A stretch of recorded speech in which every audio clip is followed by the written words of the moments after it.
जब यह तय हो गया कि सबसे अच्छा धंधा व्यापार का ही है, तो वह विचार करने लगा कि तरह तरह के व्यापारों में किस चीज़ का व्यापार ठीक रहेगा। व्यापार भी तो 7 तरह के होते हैं। वह मन ही मन इसकी गिनती करने लगा। एक है गद्दी या फूलेर का काम करने वाला, दूसरा है गिरवी पर पैसा देना, तीसरा है मोदी का काम, चौथा है परिचित ग्राहकों की आंख में धूल झोंकना, पांचवा है 1 का 2 बताकर 3 वसूलना, छठा है नाप तौल में हेरफेरी और 7वां है परदेश का माल मंगाना और अपने देश का माल परदेश जाकर बेचना। लगता है बनिया पक्का बनिया था।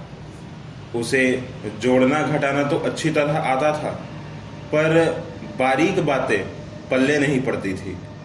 हो सकता है विष्णु शर्मा से ही चूक हो गई हो। 80 की उम्र में कुछ कम तो होती ही है।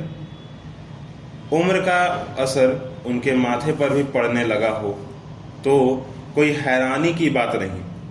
कारण जो भी हो, जिन 7 तरह के व्यापार की बात वह बनिया सोच रहा था, उनमें से कुछ तो केवल धोखा देने के हथकंडे थे, पर उद्यमी समझे जाने वाला राजकुमार विष्णु शर्मा की बातें इस तरह चुपचाप सुन रहा था जैसे उन्होंने जादू कर दिया हो। व्यापार में गद्दी का काम तो सोने चांदी के व्यापार करने वाले लोग करते हैं। इनमें 1 रुपए का तेल फुलेल बना नहीं 10 रुपए में बिक जाता है।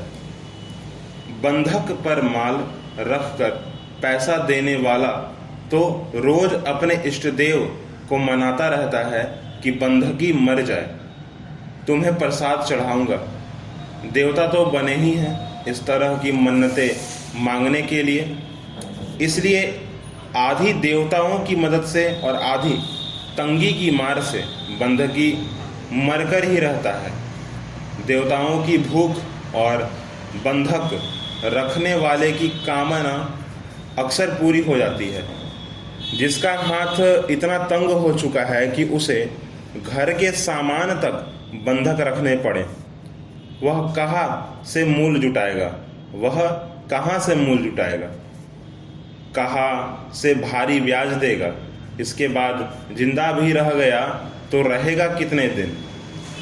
मोदी का काम तो ऐसा ही है कि एक बार सिलसिला जम गया तो सेठ सोचता है यह सारी दुनिया ही मेरी है, क्योंकि सरकारी रसद जुटाने में मोदी आंख खोल कर माल देता है और आंख मूंद कर लूटता है।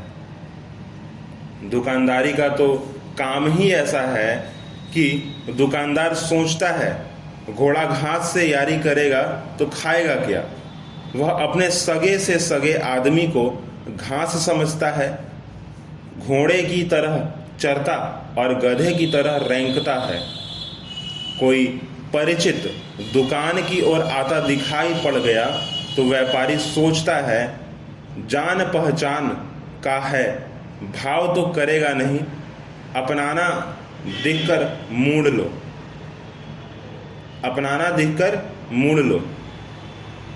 दाव लग गया तो खुशी में झूम उठता है। दुकान पर आए ग्राहक को माल देते समय नापतोल में हेरा फेरी करना और खरीद का मूल्य अधिक बताकर ठगना तो व्यापारियों के स्वभाव में ही है। पर देसावरी व्यापार तो परदेश में जाकर अपने माल को 3 गुने दाम पर बेचना और वहाँ का माल लाकर अपने देश जवार में कई गुने मोल पर चला देना। इन सब का पर विचार करने के बाद उसने परदेश में जाकर व्यापार करने का मन बना लिया। माल असवाब जुटाकर शुभ दिन शुभ घड़ी शुभ बड़े बूढ़ों कि आज्ञा के इसके साथ वह बाहर निकल पड़ा। आपने अभी अभी सुना कि यहाँ पर 7 तरह के व्यापार के बारे में बोला गया है। 7 तरह के व्यापार के बारे में मैंने बारी बारी कुछ लाइनें जो है बोल दी। उसमें कुछ ऐसे व्यापार हैं जो कि आंखों में धूल झोंकने का काम करते हैं, जैसे कि किराने का दुकान अगर किसी का है तो वहाँ पर जो दुकानदार है ना, वह नापतोल में जो है धोखा देता है, और भी हेरा फेरी करने के मामले में, ठीक है। सोने चांदी का माल जो है ना अगर, तो उसमें क्या है कि अगर एक है तो उसको 10 बताकर बेचना, ठीक है, तो धोखा देना इसका मतलब।